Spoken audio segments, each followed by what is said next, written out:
శ్రీమాత్రే నమః. శ్రీ గురుభ్యో నమః.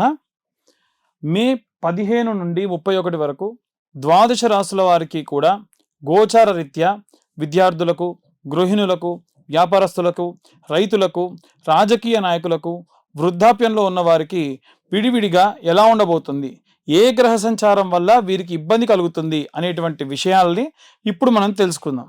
సింహరాశి వారికి సంబంధించి మే 15 నుండి 31వ తారీఖు వరకు ఎలా ఉండబోతుంది అనేటువంటి విషయాన్ని ఇప్పుడు తెలుసుకుందాం. సింహరాశి వారికి సంబంధించి గోచార ఫలితాల్లో భాగంగా విద్యార్థులకు మిశ్రమ ఫలితాలు గోచరించేటువంటి అవకాశం కనిపిస్తుంది. ఈ యొక్క సింహరాశి వారికి సంబంధించి దశమ స్థానమునందు సూర్యగ్రహ, బుధగ్రహ సంచారం, అలాగే వీటి వలన ఉన్నత విద్య చేసే అవకాశం కనిపిస్తుంది. సప్తమ స్థానమునందు, అష్టమ స్థానమునందు శనిగ్రహ సంచారం వలన ఏకాగ్రత లోపించవచ్చు. అష్టమ శని దోషం అనేటువంటిది కూడా చెప్పవచ్చు. పట్టుదలతో చదవడం అనేటువంటిది అవసరం. ప్రతిరోజు ఉదయం సరస్వతీదేవి యొక్క ద్వాదశనామ స్తోత్రం పఠించడం మంచిది. హయగ్రీవ స్తోత్రం చదువుకోవడం కూడా చాలా చాలా శుభకరం. ఉద్యోగస్తులకు సంబంధించినటువంటి విషయానికి వస్తే వీరి యొక్క ప్రతిభకు తగినటువంటి ప్రతిఫలం కూడా దక్కుతుంది. 12వ స్థానంలో ఉన్నటువంటి గురు శుక్రుల యొక్క సంచారం వలన వృత్తిలో కొంత రకమైనటువంటి కొన్ని రకాలైనటువంటివి ఒక స్ట్రెస్తో కూడుకున్నటువంటి పనులుంటాయి, బాధ్యతలు పెరుగుతాయి. ఆపై అధికారుల నుండి కొన్ని రకాల ప్రశంసలు కూడా అందుకుంటారు. స్థానచలనం ఖచ్చితంగా కనిపిస్తోంది. కొత్త ఉద్యోగ అవకాశాలు కూడా కలిగే అవకాశాలు కనిపిస్తూ ఉన్నాయి. శనివారం రోజున హనుమాన్ చాలీసా పారాయణం చేయడం, అలాగే శని చాలీసా పారాయణం చేయడం, శనిదేవుడికి తైలాభిషేకం చేయడం వల్ల ఆటంకాలు తొలగుతాయి. భార్యాభర్తలిద్దరికీ సంబంధించి సప్తమ స్థానంలో ఉన్నటువంటి రాహుగ్రహ సంచారం వలన భార్యాభర్తల మధ్య చిన్నపాటి అభిప్రాయ భేదం చాలా పెద్ద కమ్యూనికేషన్ గ్యాప్గా అయ్యే అవకాశం ఉంది. ఒకరినొకరు అర్థం చేసుకుంటారు, కానీ సహనంతో వ్యవహరించాలి. మంచి చెడులు కూడా భార్యాభర్తలు ఒక భాగస్వామ్యుల్లాగా అన్ని రకాలుగా షేర్ చేసుకుంటే మంచిది. ఆరోగ్య విషయంలో కాస్త శ్రద్ధ వహించండి. శుక్రవారం రోజున లక్ష్మీదేవి యొక్క అష్టోత్తరం పఠించడము, లలితా సహస్రనామ పారాయణం చేయడం వల్ల దాంపత్య సుఖం అనేటువంటిది కలుగుతుంది. వివాహం కోసం ఎదురు చూసేటువంటి వాళ్ళు వివాహ ప్రయత్నాల్లో కాస్త జాప్యం జరిగేటువంటి అవకాశం ఉంది. ఎందుకంటే 12వ స్థానంలో గురు శుక్రుల యొక్క కలయిక అనేటువంటిది ఉంది. కాబట్టి ఏదో ఒక కారణం చేత మీ పనులన్నీ వాయిదా పడుతూనే ఉంటాయి. అయితే దశమ స్థానంలో సంచారం చేస్తున్నటువంటి కుజగ్రహ సంచారం వలన మంచి సంబంధం నిశ్చయమయ్యేటువంటి సూచనలు కూడా ఉన్నాయి. ఎందుకు అంటే అక్కడ కుజుడు స్వక్షేత్రంలో సంచారం చేస్తూ ఉన్నాడు. మంగళవారం నాడు సుబ్రహ్మణ్యేశ్వర స్వామికి అభిషేకాది, అష్టోత్తరాది, షోడశ ఉపచారాల పూజలు చేయించడం, కుజగ్రహ శాంతి చేయించుకోవడం చాలా మంచిది. ఈ ప్రతికూల పరిస్థితుల నుండి దూరం అవుతారు. రైతులకు సంబంధించి వ్యవసాయ రంగంలో ఉన్నటువంటి వారికి కూడా చాలా అనుకూలంగా ఉన్నటువంటి కాలం. శ్రమకు తగ్గటువంటి ప్రతిఫలం దక్కుతుంది. ఎందుకంటే దశమ స్థానంలో ఉన్నటువంటి కుజగ్రహ సంచారం వలన భూమి కొనుగోలు లేదా అమ్మకం విషయంలో లాభాలు కూడా పొందుతారు. పెట్టుబడుల విషయంలో కూడా సొంత నిర్ణయాలు మేలు చేస్తాయి. అంతకు ముందు మీరు చేసిన రిస్కే కానీ మళ్ళీ చేస్తారు, కానీ నష్టం మాత్రం ఉండదు. భూమి యొక్క సుపుత్రుడైనటువంటి భౌముడు అలాగే కుజుడి యొక్క అనుగ్రహం కోసం సుబ్రహ్మణ్యాష్టకం నిత్యం చదవడం మంచిది. క్షేత్రపాలకుడి దర్శనం చేయడం మంచి. ప్రతి గుడికి కూడా క్షేత్రపాలకుడు ఉంటాడు. ఉదాహరణకు అమ్మవారి దేవాలయాల్లో వీరభద్రుడు ఉన్నట్టుగా ప్రతి ఒక్క క్షేత్రంలో కూడా క్షేత్ర పాలకుడు ఉంటాడు. ఆయనకు దీపారాధన చేయడం రైతులందరికీ మంచిది. గృహిణులు ఎవరైతే ఉంటారో కుటుంబ బాధ్యతలు సమర్థవంతంగా నిర్వహిస్తారు. పుట్టింటి నుండి శుభవార్తలు వింటారు. అయితే వెన్ను నొప్పి లేదా కంటి సంబంధిత చిన్న చిన్న ఇబ్బందులు ఎక్కువగా ఉండే అవకాశం ఉంటుంది. విశ్రాంతి అవసరం. దైవ కార్యాల పట్ల ఆసక్తి చూపుతారు. నిత్యం ఇంట్లో దీపారాధన చేయాలి.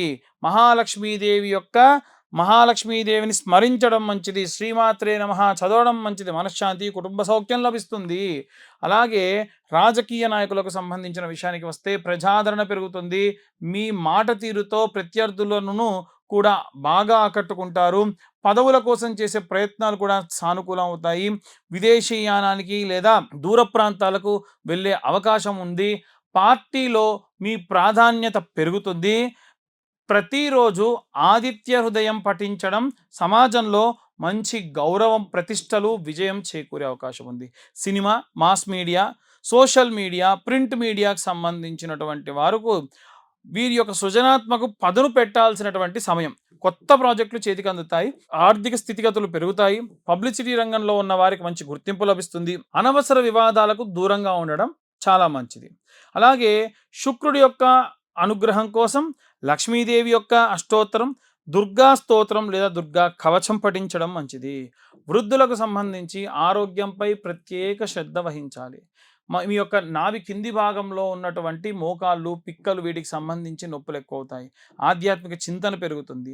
దేవాలయ సందర్శనాలు చేస్తారు. ఎంత నొప్పున్నా సంతానం నుండి ఆశించిన సహకారం మరియు శుభవార్తలు కూడా వింటారు. ఓ పక్క బాధగానే ఉన్న ఈ పనులు, ధ్యానము లేదా యోగా వల్ల ఆరోగ్యం కూడా మెరుగుపడుతుంది.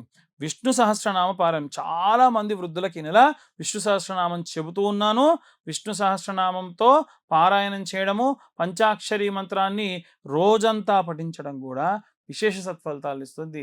ఇక్కడ మనకు కలిగే కొన్ని ప్రతికూల పరిస్థితుల నుండి బయటపడడానికి ఎలాంటి రెమెడీస్ తీసుకోవాలి, ఏ మంత్రం చదవాలి అనేటువంటి విషయాన్ని ఇప్పుడు మనం తెలుసుకుందాం. ఇప్పటి వరకు ఈ రాశి వారికి సంబంధించి ఉన్నటువంటి ప్రతికూల పరిస్థితులు, అనుకూల పరిస్థితులు చెప్పుకున్నాం. మరి ఏ రెమెడీస్ చేయాలి, విద్యార్థులు ఏం చేయాలి, గృహిణులు ఏం చేయాలి, ఇలా మనం ఒక్కొక్కల గురించి మాట్లాడదాం. విద్యార్థులు ముఖ్యంగా చేయాల్సిన పని ఏంటంటే రోజు బ్రహ్మీ ముహూర్తంలో లేండి. వీలైతే మీద దక్షిణామూర్తి స్తోత్రం ఒకరోజు, గణపతి స్తోత్రం ఒకరోజు, లేదా వీలైతే హయగ్రీవుడి యొక్క స్తోత్రం ఇలా 11 సార్లు చదవండి. మీరు ఉదయాన్నే గణపతి దగ్గర గరక తెచ్చి పెట్టుకోండి. బుధవారం కానీ లేకుంటే ఇంకే రోజులో అయినా సరే, ప్రతిరోజు చేసినా మంచిదే. గరక తెచ్చి దానికి కట్టలా కట్టి 11 కట్టలు కట్టి లేదా 21 కట్టలు కట్టి ద్వాదశ నామ స్తోత్రం లేదా ఏకాదశ నామ స్తోత్రం ఏదైతే ఉంటుందో ఆ నామాలన్నీ కూడా చెబుతూ స్వామివారి పాదాల దగ్గర పెట్టండి, ఫోటో దగ్గర పెట్టండి. సంకష్టి హోమాలు జరిగినప్పుడు అమ్మగారికో నాన్నగారికో తీసుకెళ్ళి హోమంలో లేకుంటే పూర్ణాహుతిలో వేయమనండి, చాలా మంచిది. ఒకటి.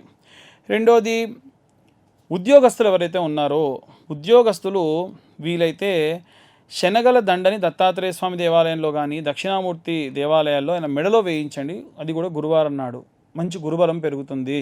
ఉద్యోగస్తులకు కావాల్సింది అదే. వివాహం కోసం ఎదురు చూస్తున్న వాళ్ళు కూడా ఇదే చేయాలి. వీలైతే మీ అమ్మా నాన్నతో చేయించండి. వివాహం కోసం ఎదురు చూస్తున్న వాళ్ళు గురువారం రోజు ఉదయం 7:20 నానబెట్టిన శనగలతో కూర్చున్నటువంటి శనగల దండని.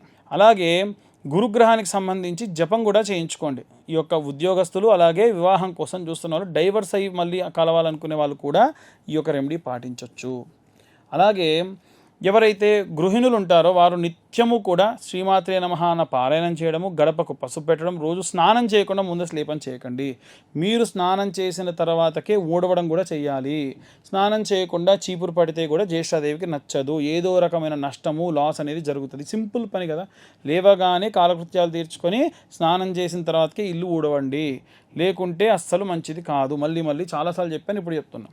గడప పూజించుకోండి, గడపకు పసుపు పెట్టుకోండి, దేవుడి దగ్గర దీపారాధన చేయండి. భార్యాభర్తల మధ్యలో గొడవ ఉంటే భర్తతోని ఎంత గొడవ ఉన్నా సరే తీసుకొచ్చి సాయంత్రం సమయంలో దీపారాధన చేయండి. ఆవు నెయ్యితో కానీ, విప్ప నూనెతో కానీ, సంపెంగ నూనెతో కానీ ఎర్రటి ఒత్తులుగా చేసి, కుంకుమతో చేసినటువంటి ఎర్రటి ఒత్తులతో దీపారాధన చేస్తే మంచిది. అలాగే వ్యాపారస్తులు బుధవారం రోజు ఆవుకు గడ్డి, పచ్చి గడ్డి కనుక నైవేద్యంగా సమర్పించడం, అరటిపళ్ళు పెట్టడం, దాని ఆరోగ్యానికి సంబంధించిన వ్యాక్సిన్ వేయించడం కూడా చేస్తే ఉన్నత వ్యాపారాభివృద్ధి కలుగుతుంది. ఇవే కాకుండా ఇక ఎవరైనా సరే వివాహం కోసం చూస్తున్నటువంటి వాళ్ళు ఉంటే గనక కన్యాపాష్పతం, వరపాష్పతం లాంటి హోమాలు చేయడం జరుగుతుంది. కింద నా నెంబర్ ఉంటుంది, కావాలంటే నెంబర్ కాంటాక్ట్ చేయొచ్చు. ప్రతి నెల 2వ అలాగే ఆఖరి మంగళవారంలో ఈ యొక్క కన్యావర పాష్పత హోమాలు చేస్తున్నాం. వివాహం కాని వారి కోసం ఈ యొక్క రుక్మిణి కళ్యాణం కానివ్వండి, కన్యావర పాశుపతాలు కానివ్వండి చేయించుకుంటే చాలా మంచిది. అవన్నీ కూడా మా ఆధ్వర్యంలో జరుగుతుంటాయి. ఇవే కాకుండా అవుట్ ఆఫ్ కంట్రీ వెళ్ళాలనుకునే వాళ్ళు కానీ, పొలిటీషియన్స్ కానీ ఆదిత్య హృదయం లేదా అరుణ పారాయణం చేయించడం చాలా మంచిది. రాజశ్యామల అమ్మవారికి సంబంధించినటువంటి యాగం చేయడం కూడా మంచిది. ఈ రాజశ్యామల అమ్మవారి యొక్క హోమానికి సంబంధించి పీతవర్ణం, గ్రీన్ కలర్ పంచగట్టుకొని ఈ హోమాన్ని చేయించాలి. ఇవి కూడా ప్రతీ నెల, అంటే ఒక్క రాజకీయ నాయకులకే కాకుండా ఫారిన్ కంట్రీకి వెళ్ళాలనుకున్న వాళ్ళకి, అధికరణ సిద్ధి రావాలనుకున్న వాళ్ళకి, ప్రమోషన్స్ రావాలనుకున్న వాళ్ళు కూడా ఈ హోమాలలో పాల్గొనవచ్చు. ఇవి కూడా ప్రతీ నెల కూడా ఇవి కండక్ట్ చేసేటువంటి ఆలోచనలో ఉన్నాము. ఇలా మనకు ఉన్నటువంటి ఎన్నో రకాలైనటువంటి దోషభూయిష్టమైన పనులన్నీ కూడా మనం ఈ రెమెడీస్ ద్వారా తొలగించుకోవచ్చు. రైతులకు సంబంధించి, పొలాలకు సంబంధించి ఇబ్బంది పడుతున్న వాళ్ళు చాలామంది ఉన్నారు. సుబ్రహ్మణ్యేశ్వర స్వామికి కానీ, ఆంజనేయ స్వామికి కానీ అభిషేకం చేయించండి. ఆంజనేయ స్వామికి అభిషేకం చేసిన జలాన్ని కొంత తీసుకొని బాటిల్లో పెట్టుకోండి. సుబ్రహ్మణ్యేశ్వర స్వామి అంటే జంటనాగులు, రావి చెట్టు వేప చెట్టు కింద జంటనాగులు ప్రతిష్ఠించుంటారు కదా, అక్కడ మీరు అభిషేకం చేసి ఆ పాలు నీళ్లు పడ్డ మట్టి ఉంటుంది కదా, ఆ మట్టి తీసుకొని ఆంజనేయ స్వామికి అభిషేకం చేసిన నీళ్లు ఈ మట్టి మీ పొలంలో చల్లుకోండి. నైరుతి మూలలో నిమ్మకాయ కోసి పెట్టండి, గుమ్మడికాయ కొట్టి పెట్టండి. బలి కుంకుమ పసుపులు వేయకూడదు, కేవలం కోసి అలా పెట్టాలంతే. దానివల్ల పంటకు ఏవైనా సరే చెడు దృష్టి దోషం అన్నీ కూడా పోతాయి. ఒకవేళ మీకు చాలా పెద్దగా ఉందనుకోండి, దాన్ని విడివిడిగా భాగాలు ఎకరం భాగాలుగా చేసుకొని ప్రతి ఎకరానికి కూడా ఈ నిమ్మకాయ జస్ట్ ఒక నిమ్మకాయ కోసి పెట్టండి. అది మీరు ఏ వారమైనా చేయొచ్చు, సోమవారం నుండి ఆదివారం వరకు ఎప్పుడైనా చేయొచ్చు. ఈ వారం చేయాలి ఈ వారం చేయకూడదు అని ఏమీ లేదు, అలా చేయండి. దీనివల్ల రైతులందరూ కూడా మంచి అభివృద్ధి చెందుతారు, బాధపడకుండా ఉంటారు. అకాలంగా ఏమన్నా జరిగేటువంటి పనులని మీకు ముందే తెలుస్తూ ఉంటాయి. వృద్ధులు ఎవరైతే ఉంటారో వారందరికీ నేను పదే చెప్పాను, విష్ణు సహస్రనామ పారాయణం కానీ అలాగే వెంకటేశ్వర స్వామి యొక్క గోవింద నామాలు కానీ చదవడం మంచిది. భార్య భర్త ఇద్దరు కూడా కూర్చొని రోజు సాయంత్రం పూట ఏదో ఒక స్తోత్రం కలిసి చదవడం వల్ల విశేషమైనటువంటి లక్ష్మీ కటాక్షం కలుగుతుంది. డబ్బు కోసం ఇబ్బంది పడుతున్న వాళ్ళకు కూడా ఇబ్బందులన్నీ కూడా పోతాయి.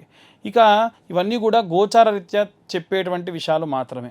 ఇన్ డీటెయిల్గా జాతకం కావాలనుకున్న వాళ్ళు మీ పేరు, మీ date of birth, time, place కింద ఉన్న నెంబర్కి వాట్సాప్ చేస్తే డీటెయిల్డ్గా 60-70 పేజీల్లో జాతకం మీకు చాలా విపులంగా ఇవ్వడం, తర్వాత డీటెయిల్గా దాని గురించి మాట్లాడడం కూడా జరుగుతుంది. సర్వే జనా సుఖినో భవంతు. స్వస్తి.